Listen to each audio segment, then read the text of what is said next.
Hello and welcome back. Well, it is me, the Dark One, yet again for the next episode. Well, we're on episode 5 of Kamen Saber. The episode title is My Friend the Thunder Swordsman. So, obviously, this episode is Espada's big full debut episode. We got a little bit of it last week, but this is the episode where he gets his full proper debut. And so the episode it starts off with a little meeting of the Swords of Logos, and we get an actual introduction to the guy who's been kind of in the background for the past few episodes. Tetsu Daishinji? Is that how I pronounce it? I'm sorry if I mispronounced his last name, but it's Tetsuo Tetsu Daishinji. I am not going to say this guy's name anymore because I am terrible at pronouncing things. Anyway, so he is the swordsmith of the Swords of Logos, whose basic job is to maintain their equipment. Anyway, he demolishes Toma for using 3 books at once, and also mentions that Toma hasn't been getting the full power of the Sword of Fire. That's an interesting note, which probably will explain future forms. These are supposed to be legendary swords, so maybe, the more power you get from the sword, the stronger your forms are, which will probably be used to explain super forms and whatnot later on in the series. So, Toma still has a way to go as a swordsman, and, that's what Tetsu's here for, or the swordsmith is here for. Anyway, an interesting note about the little meeting is that Kento promises to take care of the Caliber situation, and it's fully revealed here that Caliber, or Hayato Fukuyama is actually Kento's father, which was, kind of obvious. Anyway, Hayato, so basically come up with the plan to try to find out about Caliber and the Megiddo, find out what they're after, why they're so active, and Rentaro is basically just going to go off on the episode. He's just going to go off and try to figure out what Caliber's doing, try to find Caliber by looking for the rainbow bubbles. So they're acknowledging the soap bubbles that pop up throughout the random bits in the episode, may even call them soap bubbles, and May decides to go off with Rentaro in order to investigate stuff, even though they're basically just going to be the comedic relief in the episode, for how little of it they actually are in the episode. So they're just going to go off and basically do nothing till the very end of the episode.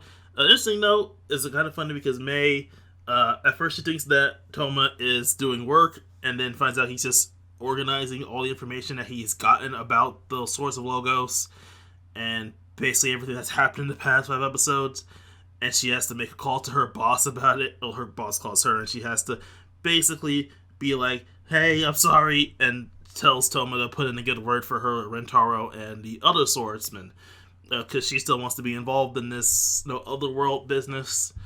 And she might have a thing for Rentaro. I'm not 100% on that. Most likely not. It'd be kind of funny if that even parallels Akiko, or her getting with the secondary writer. Even though Rentaro really doesn't do much in this episode.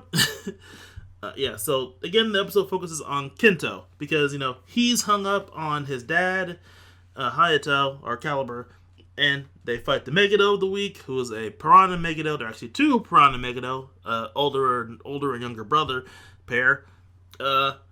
So, they fight the Megiddo. But before they fight the Megiddo, there's a little fun skit where Kento tries to distract Toma, because Toma comes to talk to him about why he's so down on himself, and he just tries to distract them with a bit of a joke. And they use Tom Sawyer, and I'm really surprised to see a Tom Sawyer is pretty prevalent, but I didn't think it was that prevalent in other countries. So they use Tom Sawyer, and they do a little dress up, and it's a kind of cute little moment, and then Toma basically just turns it back on and be like, I will figure out what's wrong with my friend, and all that kind of stuff. And it's a cute moment between the pair to show that their friends really like this moment. And then they go off to fight the Megiddo, who shows up after he kidnaps an entire cruise ship of people and 6 little piranhas on them. Then Caliber shows up because Caliber's still after the sword and the Brave Dragon book, and Kento basically goes a little nuts and decides, fuck the Megiddo, I'm gonna fight my dad. And so he tries to fight Caliber, and that doesn't go well because Caliber's OP right now. Usually now, Caliber, while he is willing to fight his son, really does not seem to want to fight his son. He really is only after the Brave Dragon book and whatever's going on with the Megiddo. Like, that's all he cares about. He doesn't want to fight if he doesn't want to fight others if he doesn't need to. Which might hint at something's up with him. He also mentioned something about a key and Brave Dragon and whatever. What is Caliber's book called? Like, whatever Caliber's book is called, do this little weird light connecting thing. And he mentions that, the Brave Dragon book is the key. So his book is the Jakku Dragon book, which it makes sense why the books are connected. I know they're both dragons. He's the only person so far with the dragon book. But yeah, so he says that Brave Dragon is the key. Key to what? Again, we don't know. back to that little joke of we don't know yet. I wish I could put that in that Final Fantasy 13 clip. But anyway, so Caliber goes off after Buster shows up and says back the fuck off. It doesn't say back the fuck off exactly, but he doesn't want to fight them right now because, it's a 3-on-1 fight because Saber took out the Megiddo. And interesting, we get little quick henshins. We don't with the usual backgrounds a lot this episode. We do get it a bit, but not as much.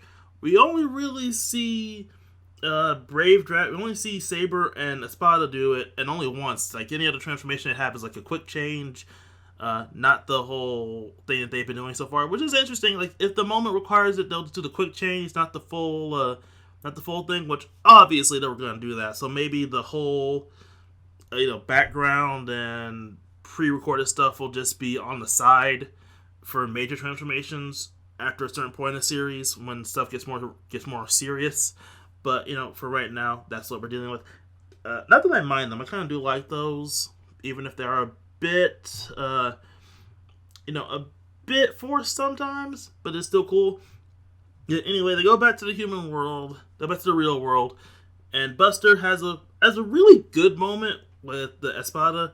Rio has a good moment with Kento, and it's a really good moment, which makes me question, did Buster take in Kento when he was a kid after his dad fucked off? Potentially. But that was like this really good bonding moment. I mean, these two should be close. He was his father's close friend, so he must have been around when he was a kid in some capacity. But yeah, they have this good moment together, and then, Buster hands Toma, because Toma is coming to talk to Kento. He hands him the Eagle book, the Storm Eagle book that he got last episode, and Toma tries to give back the Hedgehog book, but then he tells him, "Oh, that's Kento's. Just give it back to him." Which is a good moment. So he doesn't. So funny enough, Toma doesn't get back the Peter Fantasia book, which is fine. I mean, it's fine. I just find it funny that Buster's keeping it right now. It'll be funny if we do a little compilation about who has what book at any given time in this show. But anyway, Toma and Kento have a talk, and again, it's a good moment between the two. Shows their bond, shows them being friends and all that kind of stuff, and it's really cute. I mean, not cute, but still kind of cute between the two characters. And then I don't know why they realize, but they realize that the other piranha's still around. And so they go to take care of that. I don't know. I don't remember exactly what sets them off on this, but they decide to go deal with that piranha Megiddo, at least the other piranha Megiddo. I think it was because Toma went back into his book for us. Oh wait, piranha attack in groups and stuff. Like I don't exactly remember what set them off on this. I know it was something about the piranha saying that they were prey. But anyway, enough about that. So they go to fight the second piranha Megiddo. And, they transform, they use their bikes in a pretty cool bike scene. Disappointingly, though, Espada still uses the little three-wheeler that Blades used in the second episode. So I guess only Toma has the special bike, and everyone else still uses the three-wheelers, which is kind of sad. I was hoping we'd go back to the time where every rider had their own unique bike, but I guess, production budget and all that kind of stuff. But anyway, have a cool moment. So we got two bike things in this season. That's more than most series.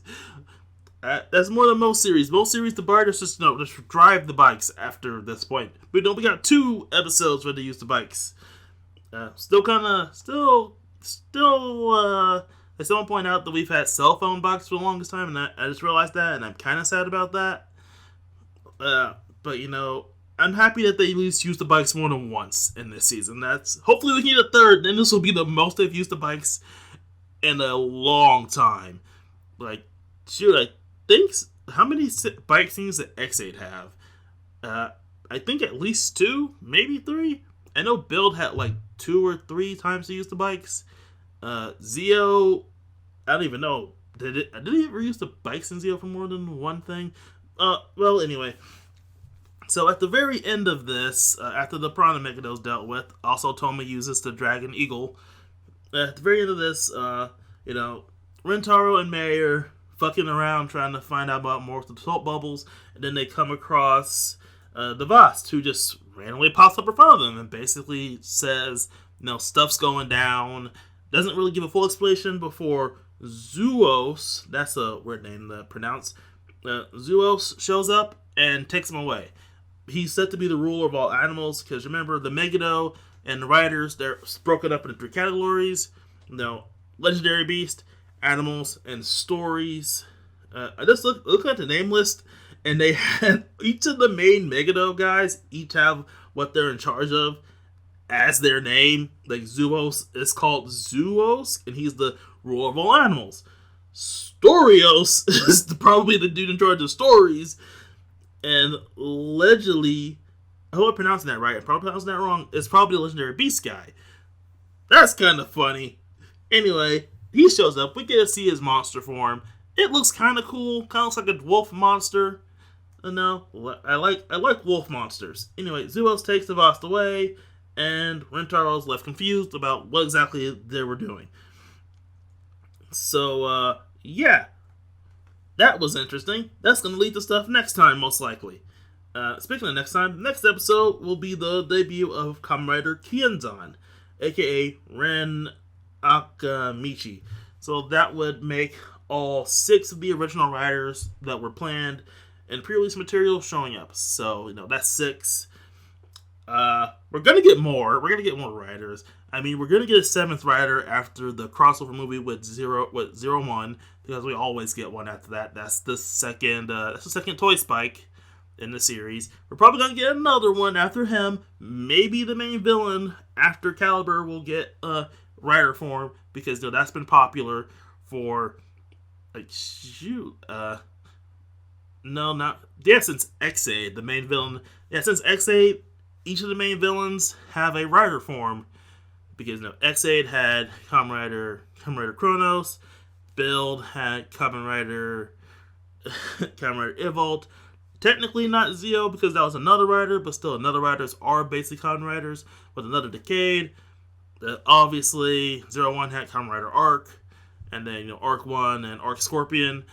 So who knows? Maybe this one will break the trend we've had for 4 seasons straight of the main villain getting rider powers.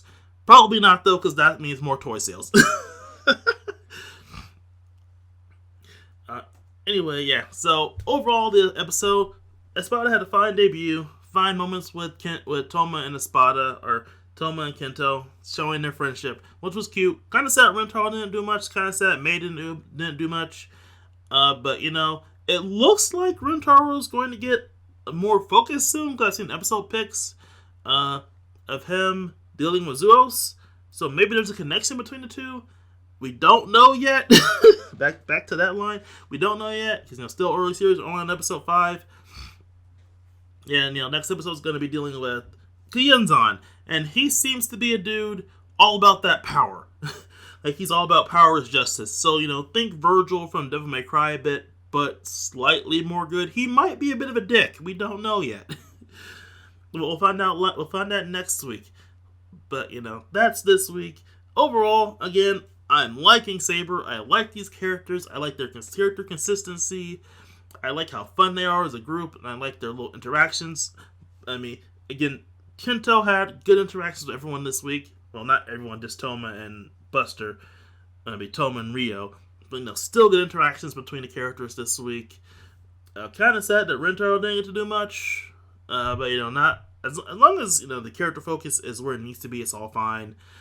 But so he's our secondary, and he's hasn't really done that much. I honestly feel like Espada is more of a secondary than Blades is.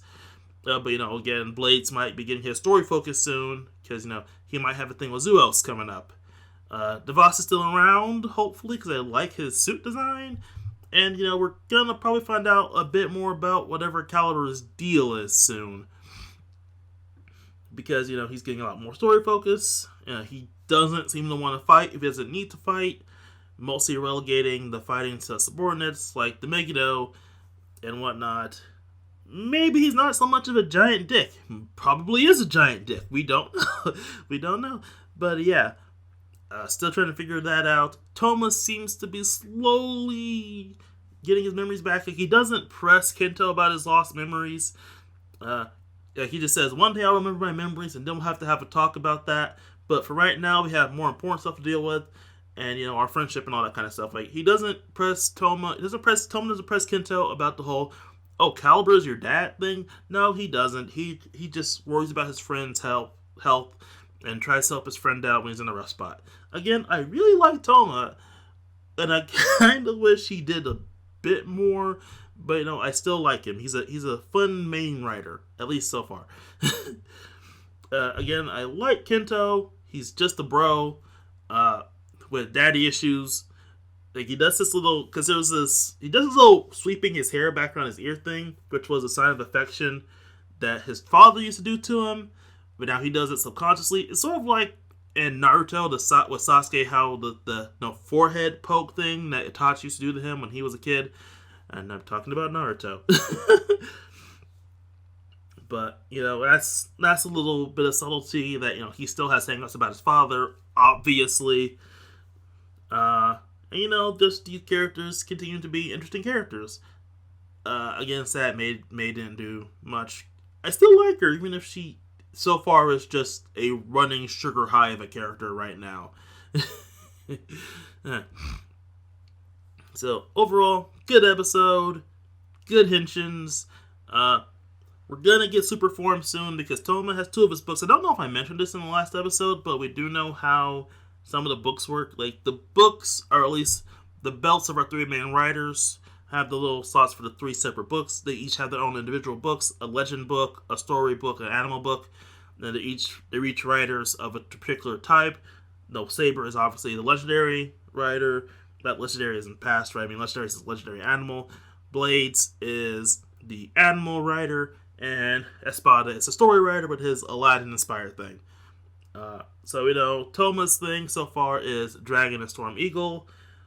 Espada is Needle Hedgehog, and there's Aladdin-inspired lamp book. And then we do know Rintaro's full set of books, though. We do know his. He has, obviously, The Lion Senki. He has Peter Fantasia, and another book that I don't know full title of, but it's Unicorn for legendary animal. So he has a unicorn book.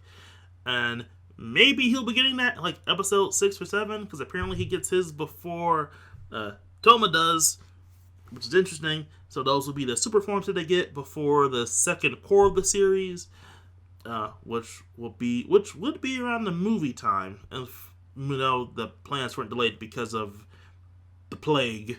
But they seem to be getting over that in Japan, the whole plague issue. In America, we're fucked. we're still fucked. Anyway, yeah. So the scheduling might change on when movie premieres because of the plague, but Tori still needs to come out, so we'll still be probably getting that 7th writer. Oh dear God, that 7th writer. Probably around the January time frame. Normally we would get one. And I'm kind of concerned about Christmas, because if anyone's been paying attention to these series, Christmas is around the time this shit likes to go down. I mean, I've been thinking about it for a minute. Normally Christmas is around the time that shit tends to go down in these shows, which makes sense, because ratings and all that stuff, and it just makes sense on the business side of things and pacing. So I'm wondering how this Christmas will fare up for our various nights. I think Buster might die. I really don't want him to, but he might, because the whole father thing. He's the most likely to potentially die, if anyone's going to die for the Christmas season. Hopefully no one does, except for Caliber, if he turns out to be a colossal dickhole. Anyway, that is this episode. I want to do a bit more and just recap the episode. I want to give more personal stuff and theories, even if my theories turn out to be completely wrong. I hope they're wrong, because I want Buster to be around. But, me thinks he has the death flag, and that would suck. But anyway, that is this episode. As I've stated multiple times, this has been a fun episode, and episode 6 looks like it'd be a fun introduction to Kenzan, even if he turns out to be a Virgil power-loving dickhole next episode. He seems to be the youngest. At least he's designed to look pretty young compared to the other writers, which would be an interesting dynamic, but we'll find out next time. So yeah, see you all next week.